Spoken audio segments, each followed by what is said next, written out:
Hello students, welcome to Rajshree Chauhan classes. आज हम पढ़ेंगे 9th स्टैंडर्ड का English poem, first poem life. आज हम इस पोएम का लाइन टू लाइन एक्सप्लेनेशन मैं आपको पूरा दूंगी और ये पोएम मैं आपको रीड करके भी दिखाऊंगी ताकि आप रीडिंग करते समय इसमें आपको कोई भी वर्ड्स में कोई भी प्रॉब्लम ना हो। Life believe is not a dream so dark as sages say. यहाँ पे ये दो लाइन में क्या बताया गया कि लाइफ बिलीव मतलब हमें लाइफ जो है हमारा उसमें खुद को बिलीव रखना है, but is not a dream मतलब ये हमारा जो लाइफ है वो कोई सपना नहीं है। सो डार्क एज सेजेस से, सो डार्क एज सेजेस से का मतलब क्या है, जैसे और सेजेस का मतलब क्या है, वाइस मैन जो हमारे आजू बाजू लोग होते हैं वो। So dark as sages say oft little morning rain foretells a pleasant day. Oft का मतलब क्या है, ऑफ्टन। यहाँ पे ऑफ्टन का शॉर्ट फॉर्म उन्होंने ऑफ दिया है और फोर्टल्स का मतलब है फॉर्च्यून और प्लीजेंट का मतलब है हैप्पी या फिर जॉय। और ये जो दो पैराग्राफ, ये जो दोनों लाइंस है ये फर्स्ट पैराग्राफ के, वो दोनों भी क्या है, पॉजिटिव लाइंस है। यहाँ पे क्या बताया गया है कि सुबह अगर आप उठो तो एकदम हल्की सी बारिश होती है तो आपको ना कैसे एकदम अच्छा एकदम प्लीजेंट लगता है हर तरफ देखकर। और फॉर्टल्स अ प्लीजेंट डे, और वो हमें क्या जैसे बोलता है ना, एक फॉर्चून हमारा बता रहा है कि आपका दिन भी ऐसे ही पूरा अमेजिंग रहेगा। Sometime there are cloud of gloom, gloom मतलब dark sadness, but there this are transient all.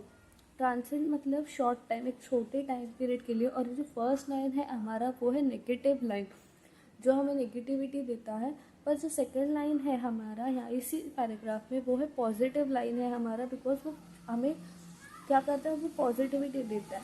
और यहाँ पे sometime there are cloud of glooms मतलब कभी कभी हमारे लाइफ में बहुत ज़्यादा सैडनेस होता है या फिर बहुत ज़्यादा हमें डलनेस लगता है, but this are transient all मतलब, पर ये जो हमारे लाइफ में जो आलसीपना है या फिर कभी कभी दुख होता है, हम बहुत ज़्यादा सैड होते हैं, वो एकदम शॉर्ट टाइम के लिए होता है, बाद में हम फिर से उतने ही हैप्पी हो जाते हैं। If the shower will make the roses bloom oh while lament its fall. अभी यहाँ पे क्या, लैमेंट का मतलब है सैड या सॉरो। यहाँ पे उन्होंने क्या दिया है कि कुछ भी इतना, इस पैराग्राफ से मेरा क्या मतलब है कि जैसे रोजेस ब्लूम होते हैं, उसका मतलब क्या है कि अब कुछ भी हो आपके लाइफ में, थोड़ा सैडनेस थोड़ा हैप्पीनेस, हैप्पी सैड, ये आपके लाइफ में स्टेजेस चलता ही रहता है। Rapidly merrily life sunny hours splitter by, gracefully cheerfully enjoy them as they fly. अभी यहाँ पे क्या दिया, रैपिडली मतलब बहुत जल्दी जल्दी, मैरिली मतलब क्या है, happily, life sunny hours flitter by, flitter by मतलब जल्दी से निकल जाना, ग्रेटफुली चेयरफुली, चेयरफुली मतलब हैप्पी। यहाँ पे क्या दिया है कि ये कोई भी पीरियड हो हमारे लाइफ का वो बहुत जल्दी जल्दी पास ऑन हो जाते हैं और हमें पता भी नहीं चलता। अगर वही आपको कभी सबसे जो आपको कभी दुख हो, बहुत सैड हो, तो आपको ऐसे ऐसे कैसे लगता है कि टाइम बहुत ज़्यादा स्लो चल रहा है। पर अगर आप वही बहुत ज़्यादा हैप्पी हो तो आपको कैसे लगता है कि अरे यार, टाइम तो बहुत जल्दी जल्दी पास हो रहा है। Enjoy them as they fly, और जैसे जैसे तुम्हारा हैप्पीनेस हो, सैडनेस हो, तुम्हारे लाइफ में कोई भी स्टेजेस हो, वो आपको कैसे एकदम हैप्पीली उनको, जैसे भी हैप्पीली उनको फेस करते जाना है। What thought that at times step in and calls our best away? What thought sorrow seems to win, O hope of heaven's sake? ये फर्स्ट लाइन का मतलब क्या है कि अगर आप समझो किसी की डेथ उनके सामने आकर खड़ी है और उसी उसी टाइम पर उनका कोई एक करीबी इंसान, कोई भी हो उसके लाइफ का, मम्मी पापा भाई बहन, वो अचानक से दूर निकल जाए तो उनको कैसा लगेगा। और ये दो लाइन जो है वो नेगेटिव लाइन है, ठीक है। And call our best away, what though sorrow seems to win, o'er happy o'er heaven says. Say का मतलब क्या है, कंट्रोल, और का मतलब क्या है, ओवर, ओके। और क्या बोला है कि what though sorrow seems to win oh hope o'er happy heaven. यहाँ पे क्या बोला है कि, और यहाँ पे बोला गया है कि जैसे उस सौरो मतलब हमारे लाइफ का जो दुख है उसको क्या लगता है कि वो जीत रहा है, पर हमें क्या करना है कि उसे हमें कंट्रोल करके रखना है। मतलब अगर हम कितने भी सैड हो फिर भी हमें उसे जीतने मतलब उसको हम पर पूरा कंट्रोल होने नहीं देना है, हमें उस सैडनेस को जल्द से जल्द दूर करके अपने लाइफ में फिर से हैप्पी होना है। Yet hope again elastic spring, unconquered through she fell. Still, pocket are here, her golden wings, still strong to bear as well. और यहाँ पे क्या बोला है कि हमारा इलास्टिक स्प्रिंग्स मतलब yet hope against elastic springs, मतलब जो हम इलास्टिक मतलब क्या होता है, जो रबर बैंड होता है वो किसी इलास्टिक की तरह होता है, आप जितना खींचोगे उतना खींचता जाता है। वैसे अनकॉन्कर्ड मतलब अनकंट्रोल या फिर अनडिफाइंड, मतलब उनका कुछ भी अनडिफाइंड नहीं है। Thoughts she felt, she pucant are her golden wing, still strong to bear as well।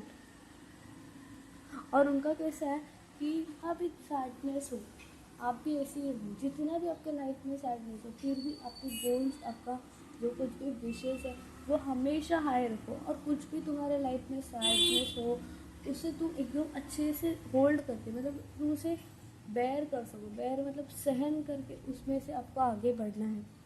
मीनफुली fearless the day of trial bear, for glorious victorious can courage quell disappear. Manfully मतलब क्या है, brave, विक्ट्रियस का मतलब win या फिर जीतना, और जीतना, quell end, disappear unhappy, despair unhappy. यहाँ पे क्या दिया है, manfully fearless the day of trial bear.